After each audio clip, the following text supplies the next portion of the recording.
નમસ્કાર દર્શક મિત્રો, ધ લોકસત્તા શોમાં આપનું સ્વાગત છે। તમિલનાડુમાં રાજ્યપાલ અને સ્ટાલિન સરકારની વચ્ચે ફરીથી વિવાદ શરૂ થયો છે। રાજ્યપાલ આર.એન. રવિએ સોમવારે વિધાનસભામાંથી વોકઆઉટ કર્યું હતું। તમિલનાડુના રાજ્યપાલ આર.એન. રવિ વિધાનસભા સત્ર દરમિયાન રાષ્ટ્રગીતના કથિત અપમાનને લઈને ગુસ્સે થઈ ગયા હતા અને વિધાનસભા સત્રને સંબોધ્યા વિના જ ગૃહમાંથી નીકળી ગયા। તમિલનાડુ વિધાનસભાનું વર્ષ 2025નું પ્રથમ વિધાનસભા સત્ર આજથી શરૂ થયું છે। નિયમો અનુસાર વિધાનસભા સત્રની શરૂઆત રાજ્યપાલ આર.એન. રવિના સંબોધનથી થવાની હતી। મીડિયા રિપોર્ટ્સ અનુસાર વિધાનસભા સત્રની શરૂઆતમાં તમિલનાડુ સરકારનું રાજ્ય ગીત તમિલ થાઈ વસ્તુ ગાવામાં આવ્યું હતું।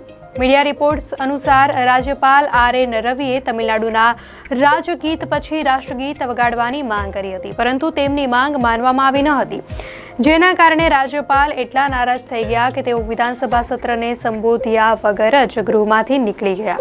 તમિલનાડુના રાજભવન તરફથી એક્સ પર જારી નિવેદનમાં કહેવાયું છે, આજે તમિલનાડુ વિધાનસભામાં ભારતના સંવિધાન અને રાષ્ટ્રગાનનું ફરી વખત અપમાન થયું છે। અમારા સંવિધાનમાં રાષ્ટ્રગાનનું સન્માન કરવું પહેલી જવાબદારી ગણાવાય છે। તમામ રાજ્યોની વિધાનસભાઓમાં સત્રની શરૂઆતમાં અને અંતમાં રાષ્ટ્રગીત ગાવામાં આવે છે। તેમના જણાવ્યા અનુસાર તેમણે મુખ્યમંત્રી સ્પીકર પાસે રાષ્ટ્રગાન કરાવવાની અપીલ કરી હતી, પરંતુ તેમણે તે માંગ ફગાવી। તેથી તેઓ સંવિધાન અને રાષ્ટ્રગાનના અપમાનમાં સામેલ ન થઈ સદનમાંથી જતા રહ્યા। આવી સ્થિતિમાં રાષ્ટ્રગીત અને ભારતના બંધારણના અપમાનનો ભાગ બન્યા વિના રાજ્યપાલે ભારે નારાજગી વ્યક્ત કરીને ગૃહ છોડી દીધું હતું। તમિલનાડુમાં છેલ્લા 2 વર્ષથી વિધાનસભા સત્રમાં રાજ્યપાલના સંબોધન દરમિયાન ઘણો વિવાદ થયો હતો। ગત વખતે રાજ્યપાલે તેમના સંબોધન દરમિયાન સરકારના નિવેદનની કેટલીક પંક્તિઓ વાંચવાની ના પાડી હતી, જેના પર ભારે વિવાદ થયો હતો।